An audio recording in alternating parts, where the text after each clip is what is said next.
It is exactly 18 after 9 o'clock on this Monday morning, and we're now going to be talking with Hassen Seria. He's the South African correspondent for Press TV, and we're going to be looking at obviously the US and Iran and all of those talks, the ceasefire talks. Then it's on, then it's off, then it's on, then it's off. The latest we're hearing is that Iran said its Doha meetings with mediators had concluded on Wednesday, as Donald Trump said the recent meetings in Qatar had been positive, and of course, Tehran's denuclearization was progressing well. And I think we touched on this the last time we spoke with you, Hassan, regarding this very matter. And it seems that it's just the wording that changes.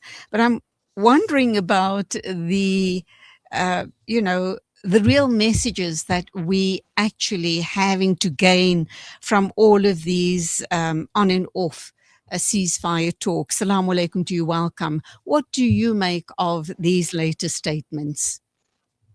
Wa alaikum salam wa rahmatullah. Thanks for having me, Julie. Yes, I think this is, of course, the indication that these were never going to be easy talks, that these talks were going to be quite tedious. If we look at it, it's almost a full month that has passed since that MOU was signed, and they've only given themselves an initial 60-day period in which to come to some sort of agreement in terms of what sort of understanding or deal, as some would put it, the US and Iran could come to at the end of that period. Of course, this can be extended. That possibility is there. But if we look at the period of time that has passed already, and in terms of whatever progress, if any, we see that both sides continue to be very much at different ends here. As far as the Iranians again are concerned, they're saying that denuclearization is not part of the talks, that they are not willing to give up any of the nuclear material that they have in their possession. And what it seems from the Iranian side up to this point, there are two key sticking points. The one is the current situation in Lebanon. Now, we know that Lebanon was very much tied to this MOU, that Israel, the Zionist regime, had to stop any of its activities, its attacks, its continued occupation of Lebanon. It had to retreat its forces. And there was an agreement and a confirmation that that would take place. And actually, we did see a period in which there was that calm. What the US and Israel then did was they used a sort of backdoor channel, smuggled a deal through illegally with the Lebanese president, President Joseph Aoun, in which they came to an understanding, which was an absolute capitulation. Even people in Lebanon, even people that are not pro resistance, that have traditionally maybe been against the resistance, even they are saying that this deal is an absolute capitulation. And this is if we assess the performance of both Joseph Aoun as well as the Prime Minister Nawaf Salam, and looking from the time they came into power, the way that that was carried out, that they are essentially stooges. They are essentially conducting the work of the United States and particularly Israel within handing Lebanon over to the Zionist regime. And because of that deal, we've seen a resumption of these Israeli strikes on Lebanon, raising of entire villages, for example, continuing to try to make further movements in terms of occupying further territory within Lebanon as well. And this is all protected by the Lebanese government. In fact, this deal that the Lebanese government has signed is so bad that it doesn't just say that the Zionist forces can continue to attack the country, to kill the civilians of Lebanon, but it also says that Lebanon cannot use any international mechanisms like complaining to the United Nations or maybe taking up a case at the ICJ or so on. So for Iran, this is a key sticking point, that these hostilities in Lebanon must stop. The second one, of course, relates to a certain amount of Iranian funds. We're talking about some billions of dollars that are currently being held in Qatar. This was part of a previous deal and understanding. These funds had come from South Korea, that they need to be released to Iran. We understand that there are other funds as well, which may not be in the public domain that it's being discussed, but that the Iranians have put on the table that they want these released. I think the Iranians are looking for tangible commitments and the situation changing on the ground in terms of getting these funds, the situation in Lebanon, Israel seizing with any of its illegal operations and attacks in that country, and then we'll start to maybe see some sort of movement. So at this point in time, clearly the sides are very far from each other. And I think these comments from Donald Trump, even from the Qataris or the Pakistanis and so on, who are, of course, the key brokers of these peace talks, is that when they say they're making good progress, there's nothing really to report, which means that they're sitting at the table, they're trying to hammer out things, they're trying to make movement, but it is happening very slow, and there's nothing really that has come of it up to this point in time, Julie. So, Hassan, the last time we spoke, we were at a point where there was this 14-point plan that Iran Hmm. had submitted. And I should imagine that the three top uh, items would on that MOU would have been the issue around the nuclear materials that they have on hand, which they definitely not going to denuclearize. There was also the issue around the unfreezing of the assets, like you mentioned just a minute ago, and then the disarming of Hezbollah. And I think that's one of the reasons why apartheid Israel is continuing their bombardment on innocent people in Lebanon. But just to digress ever so slightly, and we'll come back to the Iran US situation, is when we talk about the defreezing or unfreezing of assets being held outside of the country, in this case, Iran, going back to Afghanistan, we also know at that point that America was holding on to their assets as well once the Americans pulled out or got thrown out of Afghanistan. And the one big issue with the Afghani people was to give back all of their money and their gold reserves. Do we know if that ever happened? Or is America still in control of all of those resources? Hmm.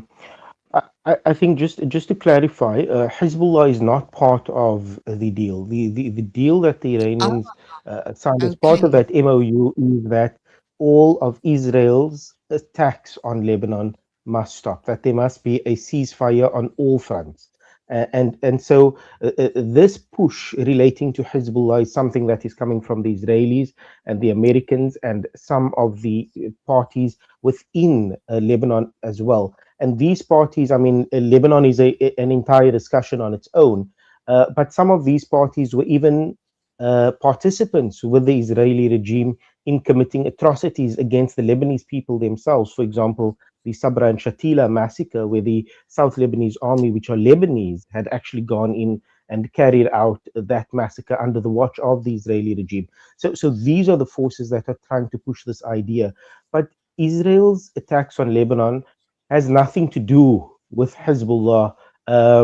If we were to put it in a very simplistic way, Israel's attacks on Lebanon predate the existence of Hezbollah itself. So even if Hezbollah were to disarm, Israel is has a plan of creating an Eretz Israel, which is a Zionist regime that extends well beyond the current borders of Israel. It is a constantly expanding entity that goes into a number of the countries within the region. And so Lebanon, since the early 1980s already, Israel has repeatedly tried to invade the country, and there were times where they reached the capital, for example, within a period of only 45 minutes. Hezbollah is an outcome of that occupation and those attacks. And so Hezbollah is within the context of this push for disarming. This is really just a ruse, really, for Okay. giving Israel the leeway to occupy. Um, Absolutely. Yeah. when we They look at use that. excuse, do they not? Indeed, indeed, and Yep. and and that is so. So therefore, Iran was calling for a ceasefire on all fronts, including Lebanon. Nothing relating to the disarming of Hezbollah. Hezbollah has a right, in terms of international law as well, to hold arms as a resistance, and even in terms of the Lebanese government statement recognizes Hezbollah as the official resistance of the country. So this idea of Hezbollah being a force, a sort of an outside of the government with weapons, that is not entirely an accurate representation of the reality. But coming to Afghanistan, and we can even go back to Iraq, for example, um, the American system is one of hegemony. It is one of control, and particularly economic control. And we see this through the use of sanctions, for example, even in terms of South Africa, for example, based on who South Africa decides to ally with. The Americans will use the threat of imposition of sanctions or even withdrawing of funds. They've done that in Africa, in Asia, and with many other countries. So when they carry out these wars, and as we've seen in Libya as well, it is for the control of the wealth, the resources, and for the looting of the country, essentially. So, as far as Afghanistan is concerned, quite frankly, it is not one of my main areas of focus. So, I cannot give you an update in terms of to what degree those funds have been released or whether they have been returned to Afghanistan. But we know with Iraq, for example, from the American experience there, how much of those gold bars and the wealth of Iraq was exploited. It was stolen by the US and others. They, of course, portray it as having gone missing within the big move of trying to return it, according to them, to these countries. With Iran, however, I think it is a slightly different system in that Iran is a functioning system. It is the same system of government that is in place at the moment. We didn't have a transition, for example, with Iraq, where Saddam Hussein's regime was overthrown and a new government came into place and a new system overall, similar with Afghanistan, where a government was imposed by the United States and its allies, and then they eventually collapsed as well and were overthrown, and the Taliban came back into power. So we didn't have that degree of turmoil. We have a system of continuity here with a government that has been in place and a system that has been in place. So for the Iranians at this point in time, I think there's more of a possibility of them getting access to those funds, which are essentially frozen in certain accounts and so on, than with the experience with Afghanistan or with Iraq or Libya as such. So let's wrap up then, Hassan, and very quickly. Um, is it still going to be a wait and see game for some time to come? Or do you see any positive outcome sometime soon, hopefully? Look, as far as a deal is concerned, I think it will be a very long process before we see a deal. We know from the previous JCPOA agreement that was agreed under the Obama administration, and of course with the P5+1, is that it took a matter of months for that agreement to come into fruition. That they went down to the details, they went to every line, and it's not necessarily as simplistic as looking at nuclear issues, whether Iran has right to develop or research in terms of nuclear or so on, whether it is the funds. But there are many other aspects. There are military deals that had been signed even prior to the Islamic Revolution. That's money that is still being owed to Iran. There's for nuclear reactors, for example, money that is being owed. So when we look at all of these, there's a lot of details that should be discussed.